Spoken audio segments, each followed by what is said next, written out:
Hey, and welcome back to the channel. In today's video, I'm going to show you how to make a Windows 10 bootable USB from an ISO file using a tool called Rufus. Now, this is going to be a very useful tool if you plan on installing Windows 10 on PCs. This can also be applied for other versions of Windows, including the new version, Windows 11. So let's take a look. So to begin, we're going to start at our desktop, and the first thing you want to make sure that you have is your ISO file. So the ISO is an image file. It doesn't matter what version of Windows that you have, whether it's 10, 11, 7, or 8, or whatever. You want to make sure you have the ISO file. So we have ours downloaded, and here it is. Now what we're going to do is go over to the Rufus website. So inside Google, we're going to type in Rufus, and it's going to be the first site that comes up. Rufus.ie is the official URL. So we're going to click on this first link here, and then we get an option to download it. If you just scroll down a bit, this is the main page. And here we go. So at the time of recording, version 3.14 is the newest version available. You just click on that and download it. Get a little ad pop up. Okay, so it's done downloading. It's a pretty small file, and now we can proceed to run it. There's no installation required. It's just an executable file. Here it is. What you want to do is right click on it and run as administrator so you have full access. So it wants to run a check for updates. If you want to do that, you can just say yes. I'm okay with that if it looks for an update. And it is the newest version that's available, so here it is. So if we click on the drop-down menu for device, there's nothing here because I haven't plugged in my USB drive. So the USB drive I like to use, you can use pretty much any USB drive. I like to use this Kingston 16 gig drive because it runs everything. It's USB 3.0 and it's cheap. So very low cost way of getting things up and running, and I buy a few of these for different operating systems. It's very rare that you need more than 16 gigs for an operating system, but the 32 gig is just as good. So I plugged it in here, and what I'm going to do now is go to the boot selection.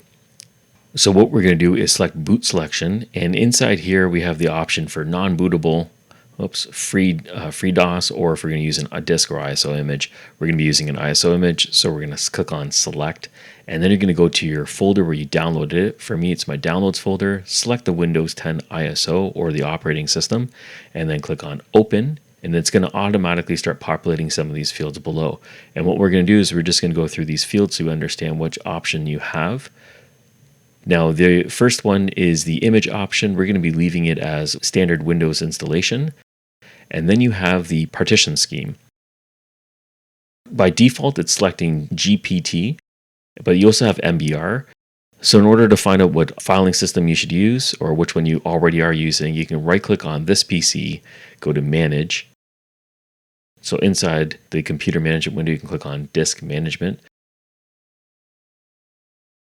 And then over on the right-hand side, you can go to your primary drive, which is your C drive or disk 0 here.